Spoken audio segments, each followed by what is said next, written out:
이혼하자. 그렇게 해줘? 이혼을 하자니. 당황스러울 거 알아.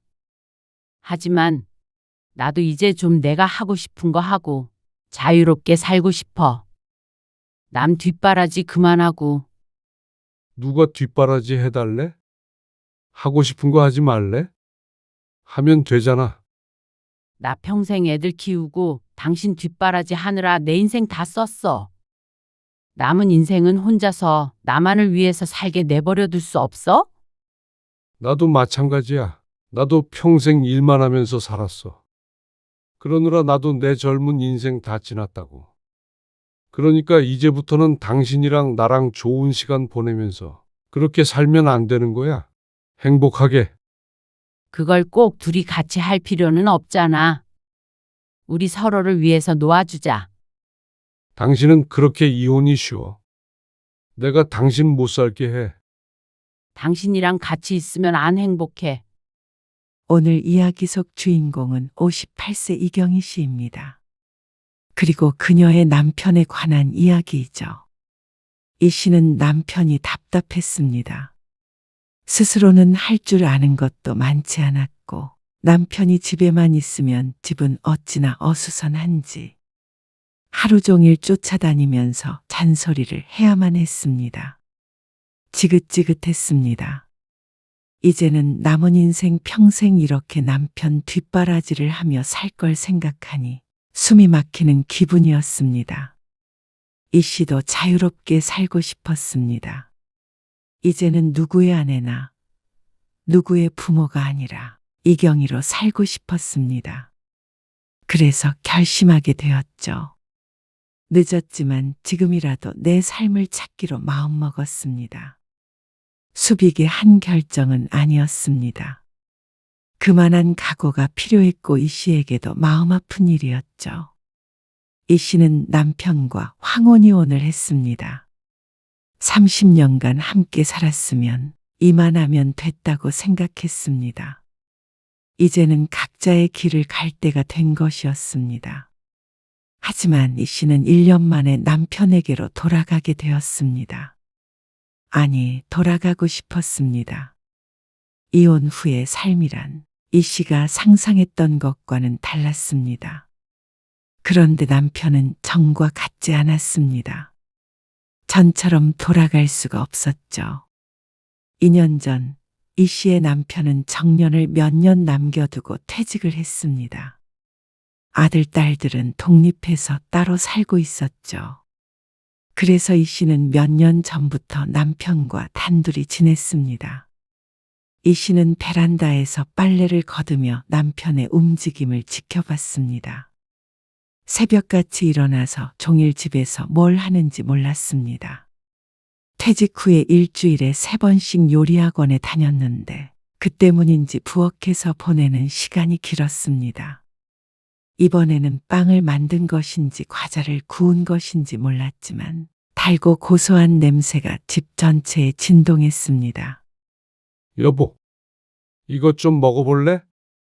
부엌에서 남편이 이 씨를 부르는 소리가 났습니다. 나 빨래 널고 있어. 잠깐만 와서 맛 좀 봐. 이 씨는 한숨을 깊게 내쉬고 손에 들고 있던 빨래를 내려놓았습니다. 그러고 나서 부엌으로 가보니까 또다시 한숨이 절로 나왔습니다. 여보, 부엌이 이게 뭐야? 왜? 내가 다 정리할게. 정리를 하면서 했어야지. 핀잔을 주는 말에 남편은 멋쩍은 미소를 지으며 말했습니다. 아직 버릇이 안 돼가지고 그래. 일단 먹어봐. 이건 내가 깔끔하게 치울 테니까. 자꾸만 빵을 내밀어 입가에 대주길래 한 입 베어 물었습니다. 먹을만 하긴 했지만 먹을 기분은 아니었습니다. 저녁엔 이걸로 밥 대신 먹을까? 귀찮으니까. 빵이 어떻게 밥 대신이야? 다 했으면 치워. 알았어. 남편의 마지막 목소리는 거의 속삭이는 것 같았습니다. 그러면 저녁은 내가 해볼게. 당신이 뭘 해? 지난번에 밀키트 사온 거 있잖아. 이 씨가 시원하게 대꾸를 하지 않자 남편이 말했습니다. 그러면 오늘 저녁은 밖에서 먹고 올까? 아니, 밖에서 먹고 싶으면 당신 친구들이랑 먹고 와. 나는 집에서 간단하게 차려 먹을 테니까 밥하기도 귀찮다. 빵도 싫고 나가서 먹는 것도 싫고. 다 싫어? 남편은 풀이 죽은 듯 대꾸했습니다. 그게 아니라, 아니야.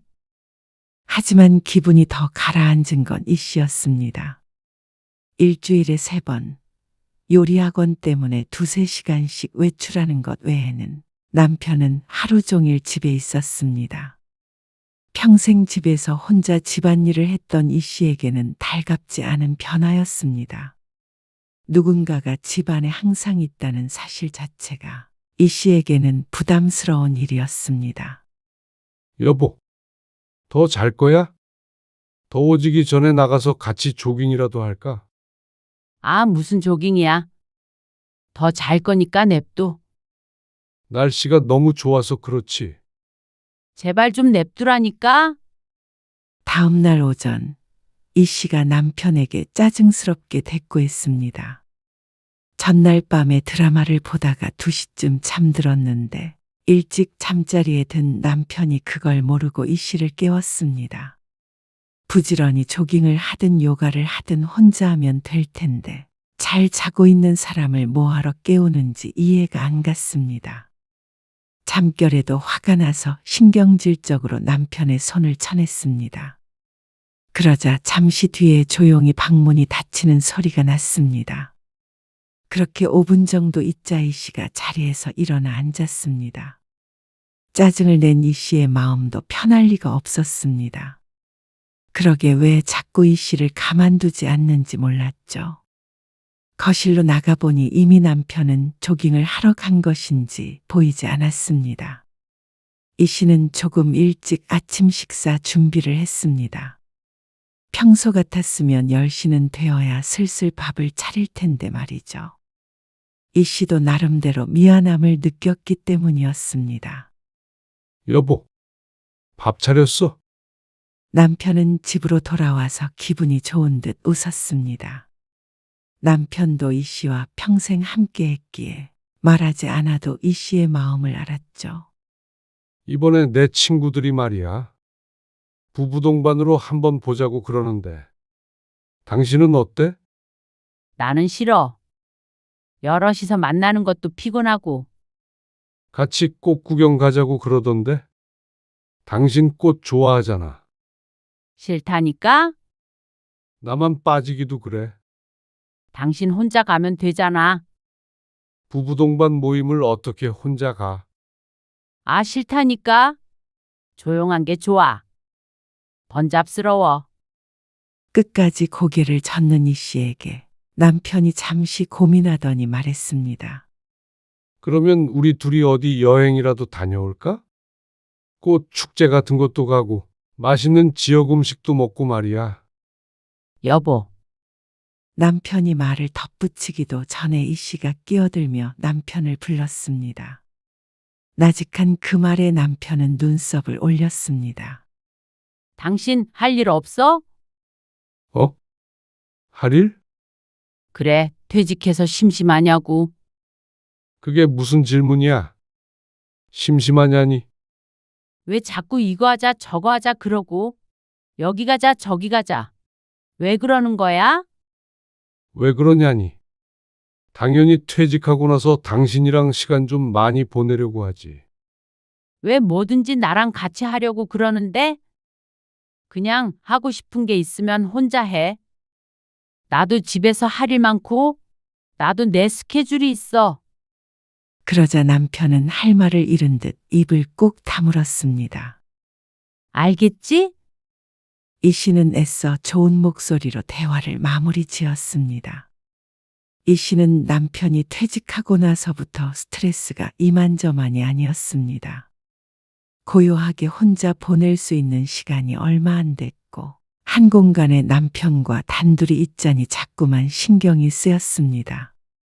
무엇보다 뭐라든 자신과 함께하려는 남편이 귀찮았습니다.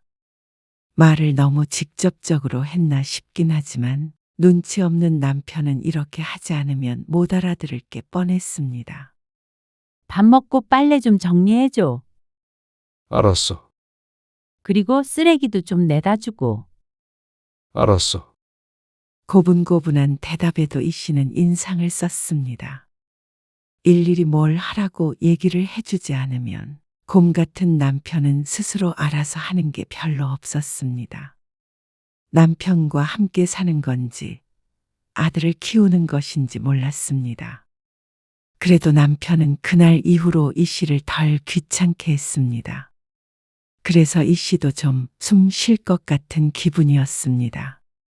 약속이 있는지 남편이 전보다는 더 자주 외출했기 때문이었습니다. 어딜 가는진 잘 묻지 않았습니다.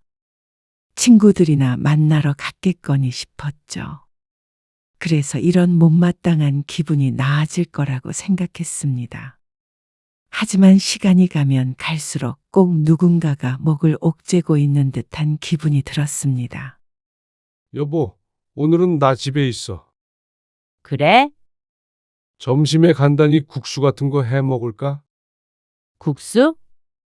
당신 힘드니까. 힘든 줄 알면 밥 타령을 안 하면 되잖아. 뭐라고? 집에 있으면서 삼시세끼 해달라고 하는 거 미안하지 않아? 남편의 표정이 무섭게 굳었습니다. 하지만 이 씨도 할 말은 해야 했습니다. 생각해봐. 아침 차리고 치우면 또 점심. 먹고 치우면 또 저녁 차릴 때 되고. 내가 밥 차리는 사람도 아니고 하루 종일. 그래서 간단하게 먹자고 하잖아. 그게 간단해? 당신은 밥 차리는 게 그렇게 뚝딱 되는 줄 알아? 학원에서 배운 거 해준다고 그러면 당신이 싫다고 하잖아. 당신한테 요리하라는 게 아니라. 아, 됐어. 그냥 자기 먹을 건 각자 해 먹어. 뭐? 나는 솔직히 하루에 2끼만 먹어도 돼. 그리고 혼자 있으면 고추장에만 밥 비벼 먹어도 되고. 당신 때문에 반찬하고 국 끓이고 그런 거 이제 그만하고 싶어. 당신도 이제 회사 안 다니니까 그 정도는 스스로 해서 먹어도 되지 않아? 남편은 한참을 아무 말 없이 가만히 있다가 이내 고개를 끄덕였습니다. 알았어. 내가 알아서 챙겨 먹을게. 그러면 당신도 짜증 안 낼 수 있다는 거잖아. 꼭 자신이 매일 짜증을 냈던 것처럼 말하는 남편 때문에 어이는 없었지만 이 씨도 고개를 끄덕였죠. 이 씨는 남편이 퇴직한 뒤에 당연히 생활이 완전 바뀌었기 때문에 맞춰가야 한다고 생각했습니다. 이 씨도 남편도 그런 과도기에 있다고 생각했습니다. 갈등이 있긴 해도 시간이 해결해 줄 것이라고 믿었죠. 하지만 그렇지가 않았습니다. 남편은 어떨지 몰라도 이 씨는 시간이 지나면 지날수록 괴로워졌습니다. 엄마, 아빠, 방도 따로 써? 아, 네 아빠가 코 많이 골잖아. 코는 원래도 많이 골았잖아. 그게 편해서. 큰딸 수진이 어느 날 집에 놀러 왔는데 방을 완전히 따로 쓰고 있는 이 씨 부부를 보고 놀라서 물었습니다. 원래는 안방에서 같이 자고 작은 방 하나는 남편의 서재, 또 하나는 아들이나 딸이 놀러 왔을 때 내줬던 방이었습니다. 하지만 이제는 남편이 서재에서 잠을 자게 되었습니다. 어떻게 하다 보니 그렇게 되었습니다. 아니, 이 씨가 그게 편해서 남편이 배려를 한 것이었죠. 그런데 다음번에 방문한 아들도 비슷한 질문을 했습니다. 아버지랑 왜 그러세요? 뭐가? 그냥 서로 말도 잘 안 하시고. 그리고 전화드려보면 같이 있는 적이 없어서요. 나이 들어서 그러면 맨날 붙어 있는 줄 아니? 각자 시간도 갖고 그러는 거지. 하지만 이 씨와 남편은 지난 1년 사이에 많이 달라졌습니다. 이 씨는 남편만 보면 가슴이 답답했습니다. 그러다 보니 자꾸만 멀리 하게 되었고 잠도 따로 잤습니다. 밥도 각자 해먹고 그러니까 부부가 아니라 룸메이트가 된 것만 같았습니다. 남편은 자꾸만 이 씨의 기분을 살폈고 눈치를 보며 행동했습니다. 그런데 이 씨는 그 모습이 더 꼴보기가 싫었습니다. 앞으로 이렇게 20년, 30년을 더 살지도 모른다고 생각하면 자다가도 답답해서 잠에서 깼습니다. 그러고는 가슴을 주먹으로 퍽퍽 치고 다시 잠에 들었죠. 그런 시간이 계속되니 남편과 있는 시간이 무척 공허했습니다. 자연스럽게 이혼을 떠올리게 되었습니다. 자신도 모르는 사이에 밤마다 휴대폰으로 검색했습니다. 협의 이혼 절차, 재산분할 기준. 그러다 보니 무언가에 홀린 듯 어느 날 갑자기 남편에게 말을 꺼내게 되었습니다. 여보, 이제는 나도 좀 자유롭게 살고 싶어. 온전히 내 시간 보내고 그게 무슨 말이야? 이혼하자.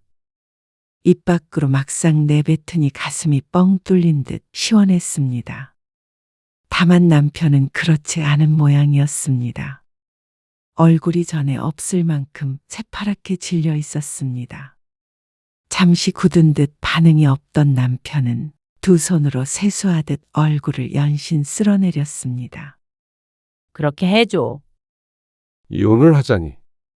당황스러울 거 알아. 하지만 우리가 지금 지내는 게 이혼한 거랑 뭐가 달라? 다르지. 당연히 다르지. 나도 이제 좀 내가 하고 싶은 거 하고 자유롭게 살고 싶어. 남 뒷바라지 그만하고. 누가 뒷바라지 해달래? 하고 싶은 거 하지 말래? 하면 되잖아. 나 평생 애들 키우고 당신 뒷바라지 하느라 내 인생 다 썼어. 남은 인생은 혼자서 나만을 위해서 살게 내버려 둘 수 없어? 나도 마찬가지야. 남편은 목이 막힌 듯 억눌린 목소리로 대답했습니다. 나도 평생 일만 하면서 살았어. 그러느라 나도 내 젊은 인생 다 지났다고. 그러니까 이제부터는 당신이랑 나랑 좋은 시간 보내면서 그렇게 살면 안 되는 거야? 그걸 꼭 둘이 같이 할 필요는 없잖아. 우리 서로를 위해서 놓아주자. 당신은 그렇게 이혼이 쉬워. 내가 당신 못 살게 해. 당신이랑 같이 있으면 안 행복해. 그 말에 남편은 큰 충격을 받은 듯 입을 벌리고는 숨을 멈췄습니다. 무척 괴로워 보였습니다. 그리고 그런 남편을 보는 이 씨의 마음도 결코 편하지 않았습니다. 가슴이 찢어질 듯 아팠습니다. 하지만 이 씨는 이게 서로를 위해 최선이라고 생각했습니다. 그동안 자식들 키우느라 같이 지지고 볶고 살았으니 이제는 좀 더 우아한 말년을 보내고 싶었습니다. 가고 싶은 곳 맘껏 가고 하고 싶은 것 하고 나를 위해 나만을 위해서만 살고 싶었습니다. 당연히 자식들도 이 씨의 말을 듣고는 충격을 받았습니다. 그리고는 극구 반대했습니다. 무슨 이혼이야? 특별한 일이 있는 것도 아니고 아빠가 바람이라도 폈으면 이해하겠는데 각자 길을 가다니? 아빠도 찬성했어. 나 지금 너무 놀라서 말이 안 나와. 아빠는 생각해 보겠다고 했어. 생각할 게 뭐가 있어? 아빠한테 서운한 게 있으면 말로 풀어. 아들의 반응도 크게 다르지 않았습니다. 둘 사이에 무슨 일이 있는지는 모르겠지만 웬만해서는 이 씨가 마음을 돌렸으면 했습니다. 너희 결혼할 때는 둘 다 참석할 테니까 걱정 마. 누가 그런 걸 걱정해? 당연히 엄마 아빠가 걱정되니까 그렇지. 자식들의 격렬한 반대에 이 씨도 골치가 아팠습니다. 그런데 일주일쯤 뒤 남편이 이혼 서류에 도장을 찍었습니다. 이 씨로서도 뜻밖이었습니다. 당신이 원하는 대로 해줄게. 나랑 살면 안 행복하다는데 내가 어떻게 이혼을 안 하고 버텨. 고마워. 잘 살아. 이 씨는 별탈 없이 이혼을 해준 남편에게 고마웠습니다. 재산도 정확하게 절반으로 나눴습니다. 이 씨는 살던 집에서 나와서 새로운 집을 구했습니다. 아무리 혼자라도 원룸에서 살 수는 없었기에 방이 2개 있고 깔끔한 아파트에 전세로 들어갔습니다. 그렇게 순식간에 이 씨의 삶이 180도 바뀌게 되었습니다. 이혼하고 처음 맞는 아침, 이 씨는 알람을 끄고 늦잠을 잤습니다. 정말 오랜만에 아무 소음도 없이 점심시간까지 죽은 듯 잤습니다. 예전 같았으면 일어나서 뭐라도 했을 텐데 말이죠. 아무도 깨우지 않고 아무도 기다리지 않는 아침이었습니다. 아침 겸 점심으로 열무김치에 밥을 비벼서 간단하게 먹었습니다. 그리고는 아무것도 하지 않았습니다. 소파에 누워서 종일 TV를 봤는데 배는 안 고프냐 묻는 사람도 없고 어디 나가자고 조르는 사람도 없어서 세상 편했습니다. 그리고 저녁에는 치킨을 시켜서 혼자서 맥주 2캔을 먹었습니다. 어쩐지 그러고 싶은 기분이었습니다. 습관처럼 반대편에 젓가락 한 세트를 더 놓았다가 아, 맞다, 혼자였지 하고 고개를 절레절레 흔들며 젓가락을 치우기도 했습니다. 자기 전에 청소를 할 때는 휴대폰으로 오래된 팝송을 크게 틀어놓았습니다. 그러니 왠지 인생을 즐기고 있다는 기분이 들었습니다. 비록 50대 후반의 청춘은 다 갔어도 이런 삶이 나쁘지 않다고 생각했습니다. 생각했던 대로 바라던 대로 우아하게 살고 싶은 욕구가 샘솟았습니다. 그 뒷날부터 이 씨는 부지런히 돌아다녔습니다. 낮에는 혼자서 쇼핑을 가기도 했고 저녁에는 가까이 사는 친구와 만나서 밤늦게까지 술자리에 있다가 들어오기도 했습니다. 전 같았으면 남편이 분명히 참견을 했을 텐데 그런 것이 없었습니다. 있는 진정으로 자유가 이런 것이구나 싶었습니다. 남편에게는 미안하지만 이 씨는 해방감을 느꼈습니다. 그런데 이혼을 한 지 1달 정도 되던 어느 날, 이 씨는 오랜만에 김치 냉장고를 열어보았습니다. 김치통 옆면이 얼어서 잘 열리지도 않았습니다. 한 통 가득 담근 김치가 절반도 줄지 않았습니다. 남편이 김치를 워낙 좋아해서 둘이 있을 땐 금세 먹었는데 혼자서는 내년까지도 다 못 먹을 것 같았습니다. 다른 반찬들도 마찬가지였습니다. 아무리 간단하게 먹는다고 해도 늘 계란 후라이만 해먹을 수는 없는 노릇이었습니다. 그런데 조금만 한다고 했는데도 반찬은 늘 얼마 먹지 못하고 음식물 쓰레기통에 버려졌습니다. 아이고, 쓰레기 버려줄 사람도 없네. 이 씨는 정말 오랜만에 자신의 손으로 쓰레기를 버렸습니다. 남편이 직장에 다닐 때도 항상 남편 몫이었기 때문이었습니다. 그런 점은 불편해진 게 사실이었습니다. 그런데 쓰레기를 버리고 돌아오는데 엘리베이터의 이웃으로 보이는 어떤 남자와 함께 타게 됐습니다. 이번에 이사 오셨어요? 아, 네. 혼자 사시나 봐요. 아, 아니, 남편분은 안 보이시는 것 같길래. 남자는 그 외에 다른 말은 하지 않고 이 씨 바로 아래층에서 내렸습니다. 그런데 며칠 뒤였습니다. 저녁 늦은 시간, 소파에 누워 드라마를 보고 있는데 초인종 소리가 들렸습니다. 누구세요? 아래층인데요. 인터폰을 통해서 보니 엘리베이터에서 마주쳤던 그 남자였습니다. 그래도 혹시나 하는 마음에 걸쇠를 건 채로 문을 조금 열었습니다. 이 시간에 어쩐 일로? 아니, 너무 시끄러워서 생활이 안 돼서요? 네? 저희 집이요? 네. 저녁에는 좀 잠 좀 잡시다. 저는 TV 보고 있었는데. 여기가 방음이 안 돼요. 걸어 다니는 소리가 저희 집까지 다 들리거든요. 아니, 저 혼자서 걸어 다니면 그렇게 시끄러울 리가 없는데. 가서 한번 확인해 보실래요? 사람 돌아버려요. 내일 출근해야 하니까 좀 조심하고 삽시다. 예? 나중에는 위협적으로 말을 하는 남자 때문에 이 씨는 잔뜩 겁에 질렸습니다. 남자의 눈빛이 무서웠습니다. 남자가 위아래로 이 씨를 훑고는 다음엔 경고로 안 끝난다며 사라졌습니다. 너무 서러웠습니다. 만약에 이 씨 혼자가 아니라 남편이 있었어도 이렇게 험악하게 굴 수 있나 싶었습니다. 여러 번 올라왔던 것도 아니고 이번이 처음이었는데 말이죠.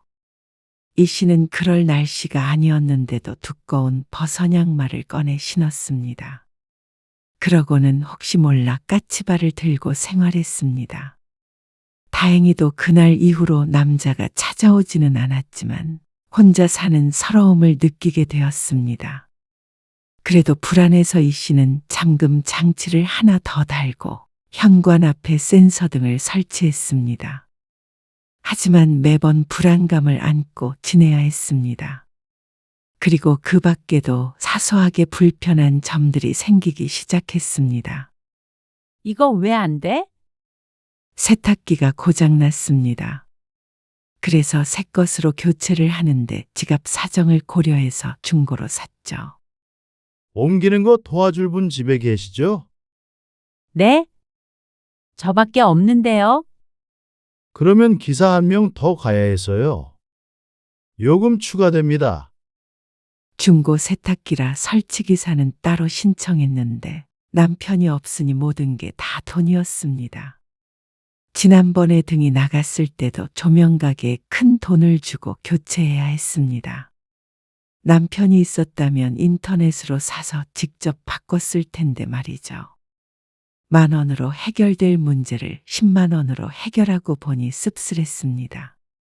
남편은 집에서 아무것도 할 줄 모르고 빈둥대기만 한다고 생각했는데 이런 자잘한 것들을 해오고 있었나 잠시 생각하기도 했죠. 뭐야? 남편도 오셨네? 어? 아, 오늘 일을 쉬어서. 괜찮지? 아, 진작 말해주지. 성경이도 남편 데리고 온다던데? 뭐? 못 들었구나? 너도 그럼 남편 데리고 오면. 아, 맞다. 어느 날 친구들 모임이 있었습니다. 오랫동안 알아온 친구들이라 오랜만에 수다를 떨기 위해 갑작스럽게 약속을 잡았는데 약속 장소로 가보니까 친구가 예고 없이 남편을 데리고 왔습니다. 부부 동반으로 모임도 한 적이 여러 번 있었기에 처음 보는 사이는 아니었지만 그래도 불편했습니다. 3명이서 만나기로 했는데 다른 2명이 남편을 데리고 오는 바람에 졸지에 이 씨는 혼자서 분위기 파악을 못하는 이상한 사람이 되었습니다. 다들 이 씨가 이혼한다고 했을 때는 응원해 주기도 하고 자신들도 이혼을 하고 싶다고 하더니 과시하듯 이 씨 앞에서 금슬을 자랑했습니다.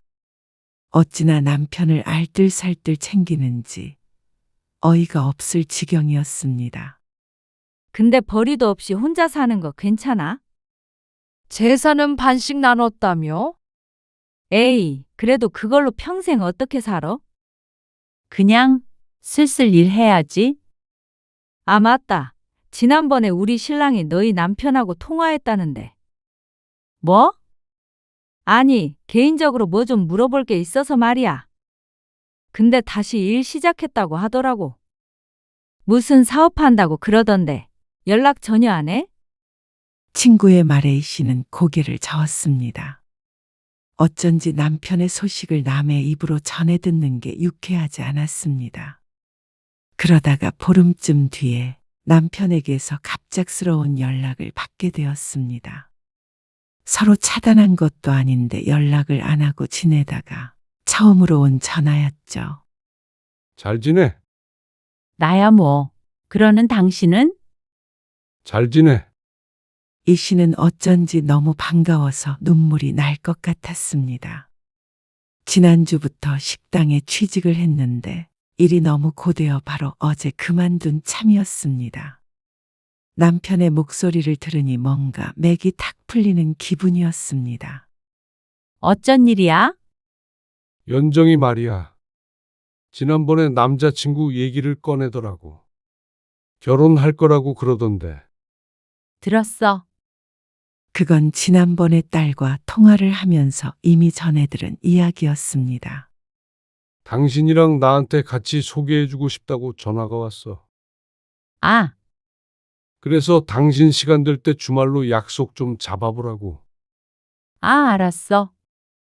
남편은 이혼을 했어도 자식들의 부모인 것은 변함이 없는 거라며 부모의 의무는 잘하고 싶다고 했습니다.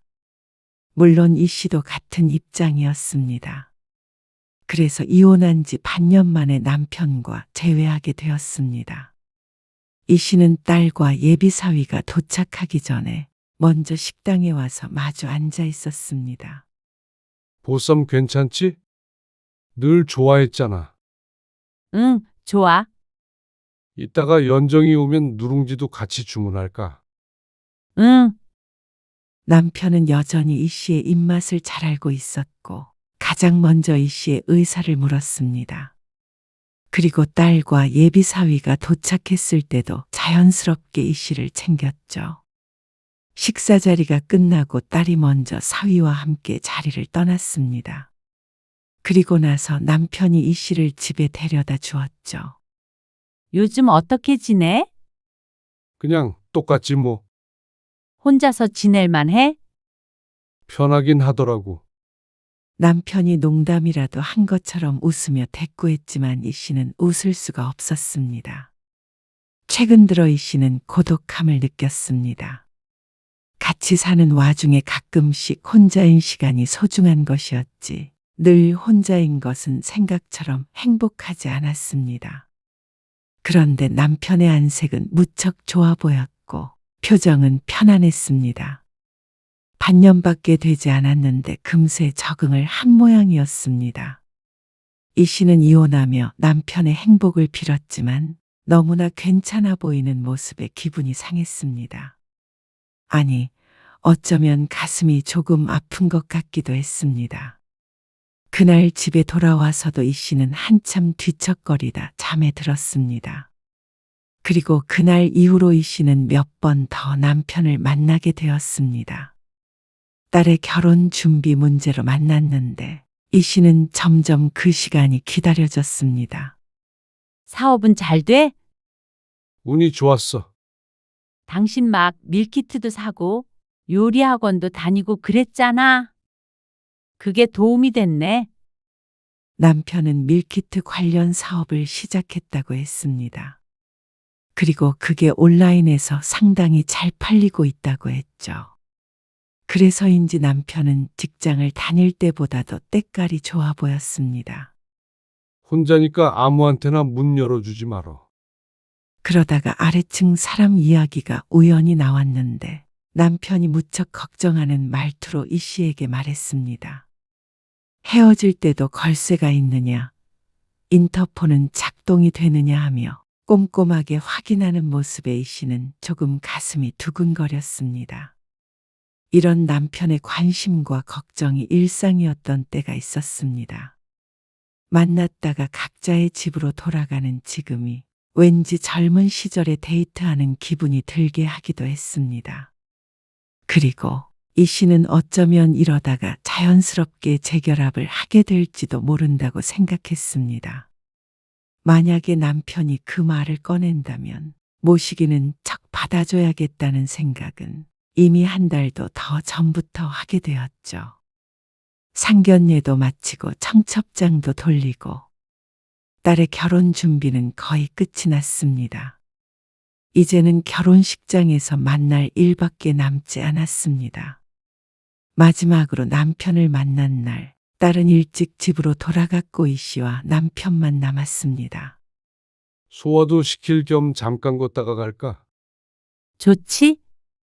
이 씨는 지금이라고 생각했습니다. 남편도 온화한 표정으로 이 씨를 바라보고 있었고 이 씨도 다시 합칠 마음의 준비가 되었습니다.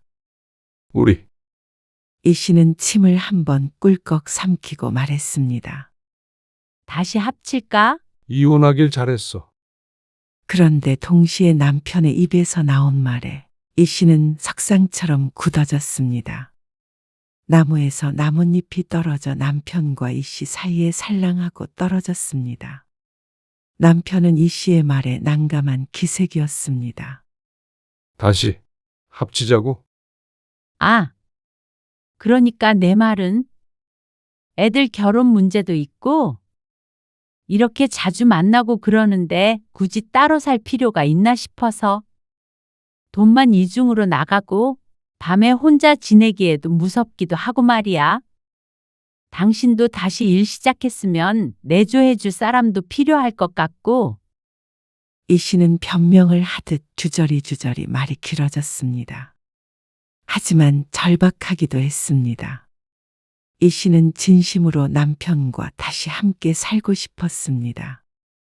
지난날의 결정이 후회스러웠습니다. 자신이 어리석었습니다. 아마 갱년기가 온 것이 아니었을까. 하루에도 수십 번씩 시간을 되돌리고 싶다고 생각했죠. 근데 당신은 왜 이혼하길 잘했어? 묻지 않을 수가 없었습니다. 어떻게 자신이 이토록 후회하는데 남편은 만족하는지 말이죠. 나도 이제 뭐든 스스로 해. 밥도 빨래도 청소도. 당신 여태 힘들었던 것도 알겠더라고. 그런데 왜? 요즘 들어서 당신이 했던 말들의 의미를 알게 됐어. 내 삶을 찾아가는 거 말이야. 나도 온전히 나를 위해서 살아본 기억이 없는 것 같은 거야. 그래서 요즘에 이것저것 배우기도 하고, 여행도 다니고 그렇게 살아. 그거를 같이 하면 되지 않아? 이제 와서 의미가 없을 것 같아. 나는 지금처럼 행복했던 때가 없었던 것 같아. 뭐? 당신은 후회한 적 없어? 후회? 당연히 했었지. 당신이랑 이혼하고 나서 왜 진작에 당신한테 더 잘해주지 않았을까? 왜 더 붙잡지 않았을까? 그러면 지금이라도 안 늦었어. 아니, 그랬는데 나도 당신 말처럼 살아봐야겠다는 생각이 들더라고. 그래서 당신을 이해할 수 있었어. 여보, 내가 너무 성급했어. 아니야. 당신도 노력했어. 나 퇴직하고 나서 1년 정도 우리 안 좋았잖아. 남편의 말이 맞았습니다. 1년간 이 씨는 남편에게 화내고 짜증냈습니다. 집에서 빈둥거리지 말라고, 집안일 좀 하라고, 나랑 뭐든지 다 하려 하지 말라고. 그렇게 남편을 밀어냈습니다. 그리고 그 결과가 지금이었습니다. 당신도 할 일도 찾아보고 해봐. 그렇게 원했던 일들도 하고 말이야.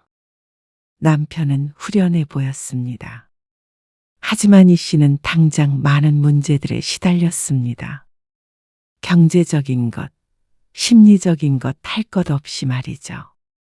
남편만이 모든 걸 해결해 줄 수 있는 해결책처럼 느껴졌습니다. 하지만 이혼할 때는 이 씨가 원하는 대로 됐지만 다시 합치는 것은 남편이 원하지 않으면 절대로 할 수 없는 것이었습니다. 나중에 연석이도 결혼하고 나면 더는 만날 일도 없겠지. 남편은 그렇게 못을 박았습니다. 너무도 담담한 그 말에 이 씨는 우겨볼 수도 없었습니다. 너무 늦었다는 걸 너무 늦게 깨달았습니다. 당연히 받아줄 거라 믿었던 자신이 바보였습니다. 이 씨는 충격을 받았습니다. 거절을 당해보니 이 씨가 이혼하자고 했을 때의 남편 심정이 이해가 갔습니다. 이제서야 말이죠. 집으로 돌아가는 전철 안에서 창밖 불빛이 눈물에 번졌습니다. 사람들의 웃음소리와 대화 소리가 귀에 들리지 않았습니다. 내가 정말 바보였구나. 집에 도착해서 갑자기 출출해서 밥을 펐는데 숟가락을 들지도 못했습니다. 식은 밥과 비어있는 앞자리를 보며 멍하니 앉아 있었습니다. 자유를 원했는데 이 씨는 도리어 혼자 고립되어 살고 있었습니다. 다음 날 이 씨는 호되게 알아누웠습니다. 그런데도 옆에서 간호해 줄 사람이 없었습니다. 이틀 뒤에야 딸이 이 씨의 상태를 알고 찾아왔지만 남편은 전화 한 통 없었습니다. 아빠가 엄마 얘기 안 해. 아니, 이 씨는 눈을 질끈 감았습니다. 엄마도 엄마 인생 살아. 아빠 잘 지내고 있으니까. 이제 딸은 결혼해서 남의 집 사람이 될 것이고 아마도 연년생인 아들도 금방 장가를 갈 것이었습니다. 그러면 이 씨는 정말 혼자 남게 되는 것이었죠. 이 씨가 다음번에 남편을 본 것은 딸의 결혼식이었습니다. 그리고 그 다음에는 단 한 번의 연락도 없었습니다. 그동안 몇 번 만났던 것은 전적으로 딸의 결혼식 때문이었다는 듯 말이죠. 이 씨는 다시 다른 식당에 취직했습니다. 별다른 경력이 없다 보니 이 씨를 써주는 곳은 한정적이었습니다. 그리고 그곳에서 고된 일을 하다 보니 또다시 남편이 떠올랐습니다. 평생 바깥에서 돈을 벌어온 남편의 헌신을 알아주지 못한 것 같아 미안했습니다.